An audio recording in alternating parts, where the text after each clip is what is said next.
It's been just over a week since Odysseus made its epic touchdown on the moon. Last Thursday, history was made when the first ever private company successfully landed a robotic vehicle there, also marking the first time a U.S. spacecraft went to the moon in over 50 years. It was not without drama, though, but when all was said and done, for the most part, it was a successful mission despite a few glitches. Chief Transportation Correspondent, pilot, and self-proclaimed space geek May K. Beeler joining us now to talk about the little lunar lander that could. And you mentioned last week when we were talking about the excitement of the landing, there was a chance at some point it could stop working altogether.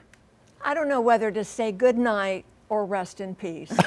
So let's talk about this. Yeah, I mean, talk about overcoming obstacles of the lunar kind. After a 620,000 mile space journey and a nail-biting descent, Odysseus broke a leg during touchdown, landed upright on the uneven lunar surface, then tilted on its side, and still managed to land intact in the history books. Well, the six-legged lander completed most of its science experiments, took selfies, gathered information, and transmitted valuable data back to Earth. Despite a few communication, camera, antenna, and solar charging issues, the little lunar lander that could came through. Dubbed Scrappy Little Dude by its makers, Intuitive Machines, for overcoming a number of hurdles, Odysseus was meant to only operate for about 7 days until the sun set. Well, the solar-powered lander was not designed to survive the bitter cold of the lunar night. Well, NASA officials say they are excited. They've gotten a lot of data back from the surface of the moon. Odysseus's data gathering capability is shut off when Intuitive Machines powers down the moon lander ahead of the long, cold lunar night. You know, it takes the moon about 27 Earth days to rotate once on its axis, so each frigid lunar night lasts 2 weeks.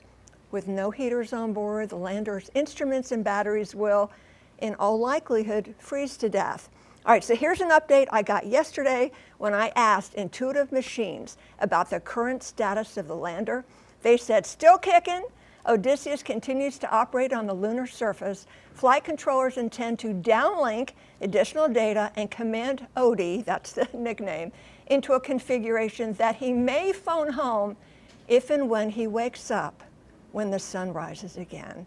If and when. If and when. So do we say rest in peace or sleep well, sweet dreams? Until next time, what are they going to do with this data? What are they hoping to do once they crunch it all? Okay, so this is for Artemis. So Artemis is our plan to take astronauts to the moon and eventually colonize. So the next Artemis 2 flight will orbit around the moon, and then 3 in about 2027. They're going to land on the moon. First woman, first black man. So very exciting. So all that information is going to help us plan to go to the moon and colonize the moon, and then to Mars. Now, in the meantime, people ask me, well, what happens to the lunar lander?